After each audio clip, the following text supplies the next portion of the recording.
Ex-NYPD Sgt appeared in a Brooklyn courtroom today, accused of acting as an agent of the Chinese government.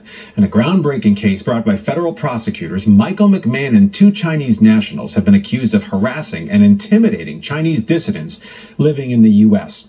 Census data says more than 5 million people of Chinese descent live in the United States, and over 600,000 in the New York City area. The 5 boroughs boast more than a half dozen Chinatowns. So intelligence experts aren't surprised the PRC would launch an operation here. But in an Eyewitness News exclusive, the wife of the sergeant charged is telling a different story to our Kristen Thorne.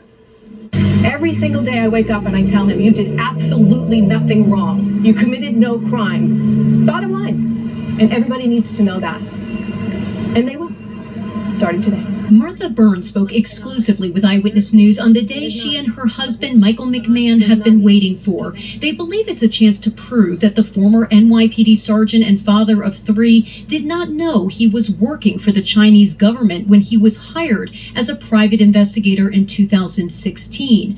Federal prosecutors allege he did know. Yeah, this guy who betrayed his country for a few $1,000s to work for the Chinese government? I mean, nothing about it makes any sense. But we're still here. 2.5 years of this. Burns says her husband had a decorated career in the NYPD until February of 2001, when he was involved in a high-speed car chase, crashed into a pole, and suffered serious injuries. He then went into work as a private investigator. In 2016, he was hired to track down a Chinese national in New Jersey, wanted for embezzling money from a construction company in China. McMahon's lawyer says McMahon did what any PI would do. He tracked down addresses and did surveillance, but never knew it was on behalf of the Chinese government.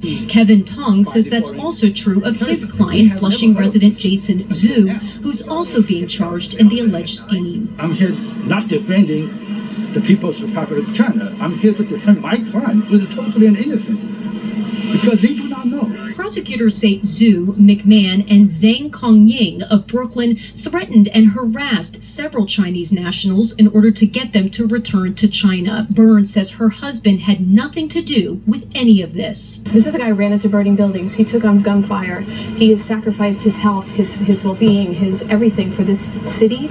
In March, federal law enforcement agencies sent out an alert to private investigators and others, warning them that repressive regimes around the world may try to use U.S. citizens with access to people's personal data, like private investigators, to do their work here in the United States. McMahon is being charged with acting as an agent of a foreign government. Today is day 1 of the trial. It's expected to last 2 to 3 weeks. If McMahon is found guilty of these charges, he faces up to 10 years in prison.